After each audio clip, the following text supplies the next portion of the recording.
On pensait avoir tout vu. On pensait que le 31 janvier à minuit marquerait la fin du chaos. Mais le football est une machine qui ne dort jamais. Aujourd'hui, les masques tombent. Pourquoi Karim Benzema, le Ballon d'Or, a-t-il brutalement tourné le dos à Al Ittihad pour rejoindre le rival Al Hilal? Comment le destin d'N'Golo Kanté a-t-il basculé dans un bureau de la FIFA à 23h59? Et pourquoi le PSG tremble-t-il devant l'offensive de Diego Simeone pour Kang In-lee? Bienvenue dans les coulisses du pouvoir, là où les contrats se déchirent et où l'histoire s'écrit en lettres de sang et de pétrodollars. Installez-vous, l'analyse commence maintenant. Commençons par le dossier qui a fait trembler le monde arabe, Karim Benzema. À 38 ans, le Nouévé ne cherche plus la gloire, il cherche le respect.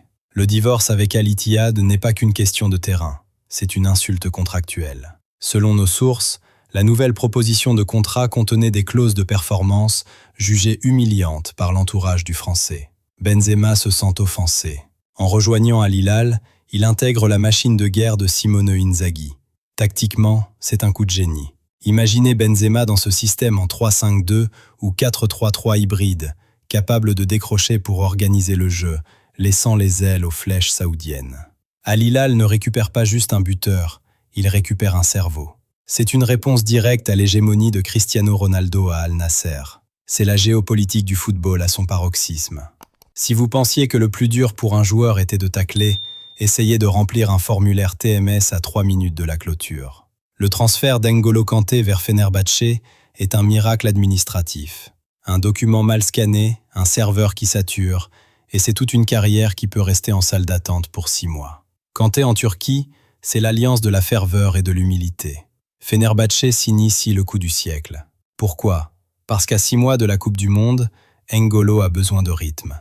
La Super League n'est plus un cimetière pour stars, c'est un tremplin. Tactiquement, Kanté va stabiliser un milieu souvent trop poreux. Son volume de course reste, selon les données de SofaScore que nous avons analysées, dans le top 5% européen malgré les blessures. C'est un pari sur le physique, mais aussi sur l'âme d'un club. Le Bayern Munich a surpris tout le monde. Alors qu'on annonçait Dayo Upamecano vers la Première Ligue ou le PSG, le Français prolonge jusqu'en 2030. Mais attention aux apparences.